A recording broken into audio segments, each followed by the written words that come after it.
I'm Steve Carlson, independent candidate for President 2016 from Minnesota. I want to talk to you about this idea of free higher education. Naturally, I support it, but I want to tell you about what Minnesota has done in this area, how Minnesota has been a leader in this field by providing free public higher education. This issue is a comment on Bernie Sanders' dream of free higher education. And this is a total rebuttal of Hillary Clinton's false assertion that this cannot in any way be done and that Bernie is just the Pied Piper leading all the millennials off an illusory cliff. She was, quote, not going to give free college to wealthy kids, unquote, or people who don't, quote, put their own effort into their education, unquote. Hear me out.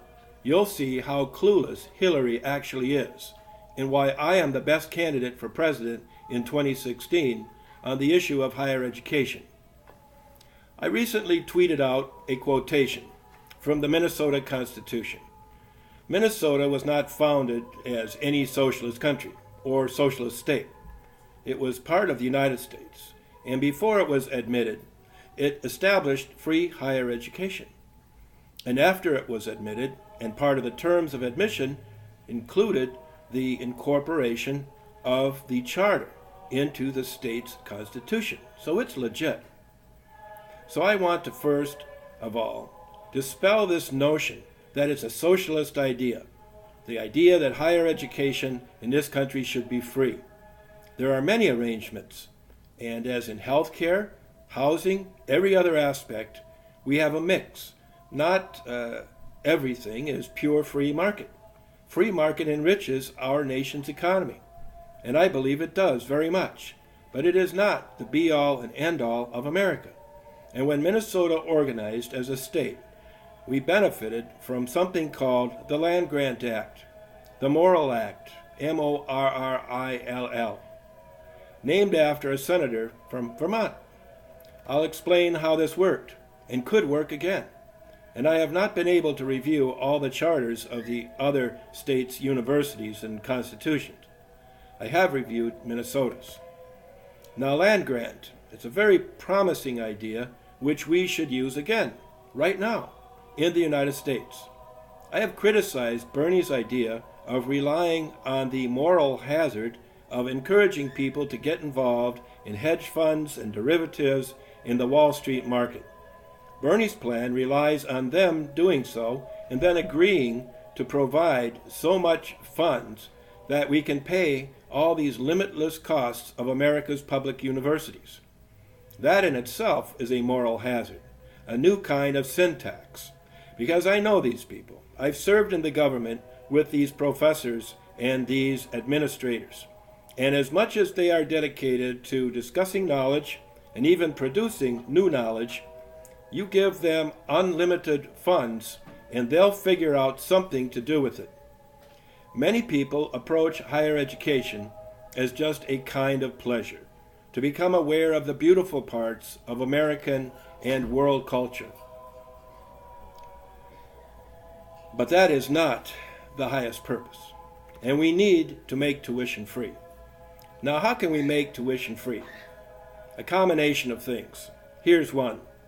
Recently, we witnessed the unjust killing of a man who did nothing except fight against the domination of the U.S. Congress. People like Al Franken, Amy Klobuchar, Betty McCollum, people I've met even debated, and who set these draconian laws up that imprison people for simply being free Americans on their own state's lands, confiscated by Congress. It's horrible. But what was that about? Well, it was about the fact that in Oregon, more than 50% of the land of the state actually belongs to Congress. Now, how it ended up in Congress's hand tells you a lot about the kind of character the people are who get in Congress. They are opportunists. They see an opportunity to take what is not theirs, and to use it for their own purposes, just like the university professors. But what did we do with the Land Grant Act here in Minnesota and in the 20 states in which it was passed? We took that federal land, and in Minnesota and many states throughout the nation, passed this law and set a very high purpose, which was to educate. There's the Federal Land Grant Act, I want to be clear. Freely and without costs. The industrial classes. Educate the industrial classes.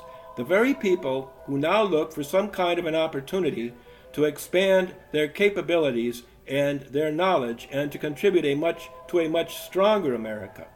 We all have to support this, and they look right now to Bernie Sanders. But this is better.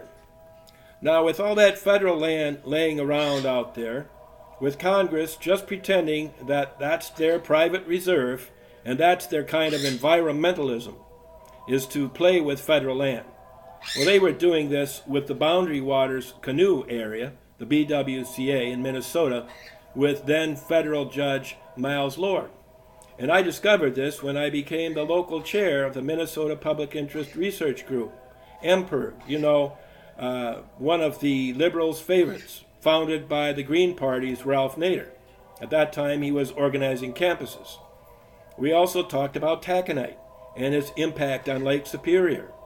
And I talked about being aware of the impact on jobs in northern Minnesota. And that issue is still going on today as we talk about sulfide mining, making the BWCA look like the surface of the moon.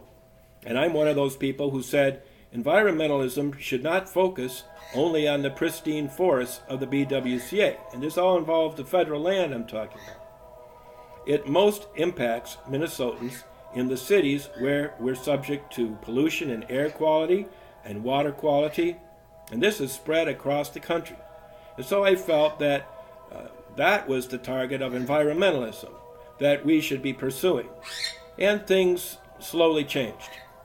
I was the chair in 1976, I believe, and stayed involved there till about 1981, could have been later, when we basically revolutionized MPIRG and did things like support divestment from South Africa to oppose apartheid as a form of corporate responsibility for the University of Minnesota, the largest public corporation in the state, and I think actually the largest employer at that time.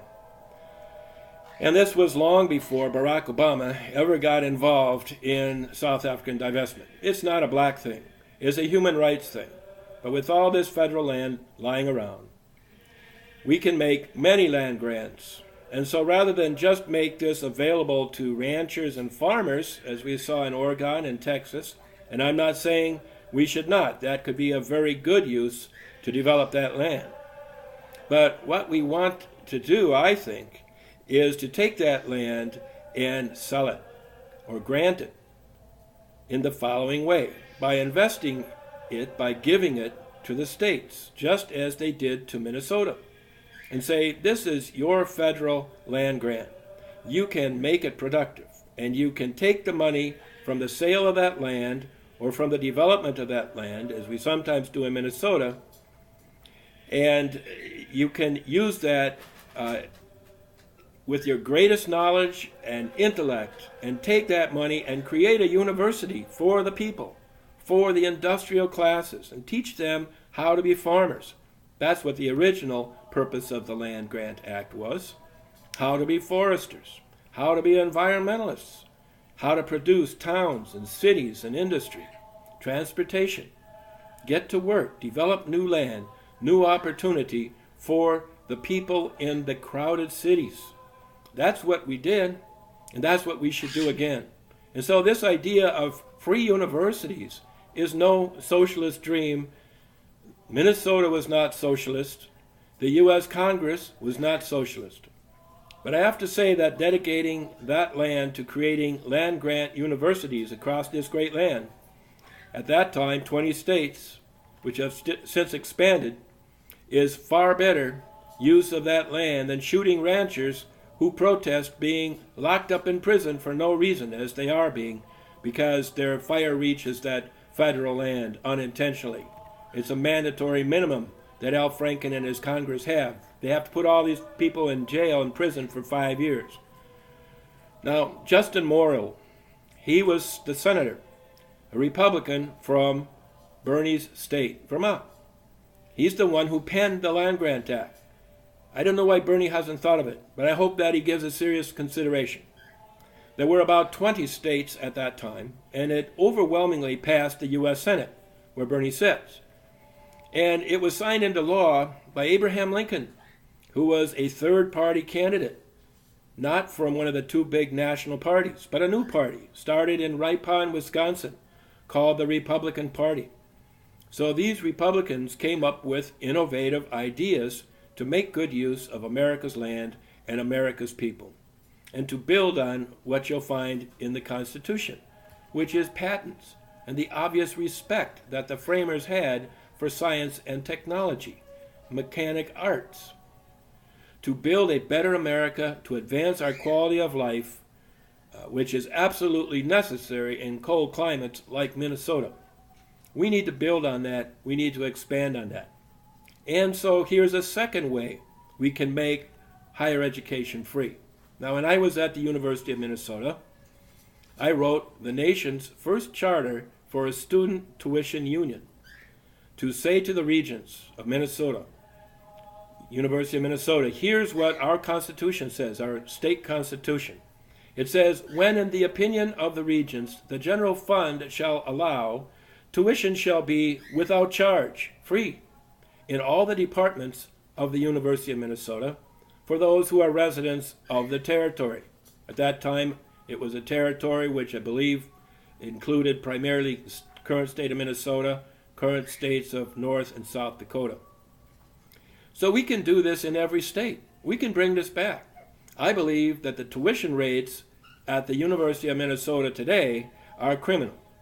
They're deliberately designed to exclude the people of Minnesota from obtaining higher education and to keep that University of Minnesota land grant the private province of a few privileged elite who keep it a big secret and use it for themselves, basically. We need to reverse this. We need to follow through, not with socialism, but with the original intent of those who organized this territory and state and Congress. And those who organized this state and the Congress that accepted this in 1858, and just 4 years later bestowed on us the Land Grant Act, which this university received to provide education to the industrial classes in agriculture and the mechanic arts. That's so you can go about building towns and building farms and building railroads, highways, using your time productively, not just for those who hold the capital right now, but for all of us. And that's not socialism. That's the way America was intended to be. This is Abraham Lincoln who signed this into law. And this is the Republican from Vermont, Senator Justin Morrill. Now this union was destroyed eventually by the university and Minnesota state leaders, Frank Wilderson, U of M President C. Peter McGraw, and the regents appointed by the state legislature. They lied, conspiring with the federal government, the Department of Health, Education, and Welfare, it's the predecessor of Department of Education, to bar me from any financial aid, and others, and others helped to stop them, but not before we elected people to be on that union. From the College of Liberal Arts, 45,000 students. Unfortunately, they, the Citizens Party, made a decision they would do better for themselves after having been elected to leave it and let it fall apart. But before that, it was all over all the newspapers, all the television stations. It's in the front page of the Wall Street Journal and the Chronicle of Higher Education. This is important for the country, and it has an economic effect, and it will advance education and advance productivity, investment in this country like nothing we've seen. Something Donald Trump should look at, as well as Bernie Sanders, and I'm certainly looking at it, and you should too. Now, within the framework of collective bargaining by students, and the great expansion of teaching jobs resulting from a land grant surge, isn't that the kind of surge you could support? Well, we would be in a position of strength, and we'll have a third way to drive down tuition to zero. We'll have leverage, to use Donald Trump's favorite word. And the most obvious change all student unions should raise is a drastically expanded role for the internet and the computer in increasing both the quality and availability of higher education and lifelong learning. This will truly develop the potential of the internet to what it is destined to become. And I dare say it's better than Common Core. By the way, it will be a great new terrain for language learning. I can use about 20 languages now on the internet. I've worked as a linguist and have always been a great supporter of language education. And America getting free of our monolingual hang-up, getting beyond one of the world's greatest languages, English, American English. But now, when you know that the free tuition at the University of Minnesota is in the state's constitution, then what you see is that the students there who are currently paying around $10,000 for the cost of attending each semester at a land-grant university, probably more now, are really the biggest taxpayer collectively in the state. They're paying taxes to the state of Minnesota, which is what the University of Minnesota is, at a time in their lives when they most need to be dedicated to their studies. They're running up huge, often uncollectible debt at hyped up interest rates because the banks have focused on states like Minnesota to load up these taxpayers with debt that will stretch out probably through most of their lives. And further, because of the lack of students, because the tuition is so high and the costs are run up so much, and I see so many of those students now are international students. They're not Americans, they're from another country, and I'm all for that. But when you take them out, you see the dismal failure of the University of Minnesota, which I, as a leader there, really decry. But because of all of this lack of study, there is a lack of economic development and jobs. These are the people who could begin business. Many of them are from families which may have access to capital, which, by the way, should be available without the National Bank Act's usurious rates. What's more, the schools are furthering an employee mentality where people are trained to focus on getting someone else to employ them, rather than to become risk takers and entrepreneurs. And so you can see that this is an economic as well as an educational disaster. And it violates the state's constitution. And this is an area where not only Minnesota, but the entire country could benefit from returning to the Land Grant Act, the Morrill Act of 1862, and replicating it all throughout the West. It's a good way to use the federal land to give it back to the states for the purpose of establishing higher education for the industrial classes, and therefore for all the people, because the industrial class will need the best and brightest minds of the American intelligentsia. So I hope that you'll consider these paths that are available to us right now, that Bernie Sanders will respond to this, that Donald Trump will respond to this, that Hillary Clinton will stop saying the false things that she's saying, and that we can move on in 2016 to restore America, to take America back, make it great again, and bring it there for all the people, regardless of race, gender, religion, class. This is what Minnesota has always been about. To Hillary Clinton's idea that we don't want to give money to rich people to go to school, of course we do. We don't want to exclude rich people from our schools. They're part of an organic community of the whole society, and we need them there. We need to start talking to each other about creating new opportunities. People who see themselves as only the working class. Hey, maybe, especially with the internet and the international global market, there's nothing wrong with the globe. I think it's fine. I think we should look beyond our borders, but we need to create opportunity, and maybe we could start new businesses, and maybe we could be a better part of the world's community. Maybe we can go to plowshares and not weapons. This has happened. We've had a hard time adjusting to this, and we've got to get the wheels going and stop fighting with each other over our gender and all of these things, move forward and get tuition to be free and education to be available. Both of those things have to happen. If we just drive down the tuition and the schools go out of business, that's not going to be good.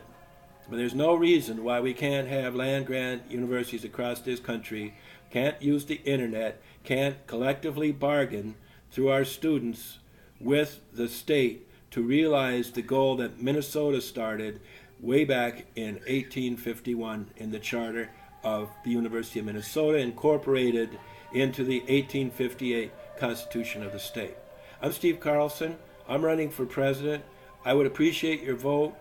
If you think that you're going to drop out, you're an independent voter or even a Democrat or Republican who doesn't feel like voting this year, who's burnt out because of what's happening to our country and what's happening with all the annoying 30-second sound bites, I hope that you'll go out and at least write in one name, Steve Carlson for president in 2016. And we can keep the independent voice alive, and we can bring some of these new, fresh ideas, which are winners. Thanks.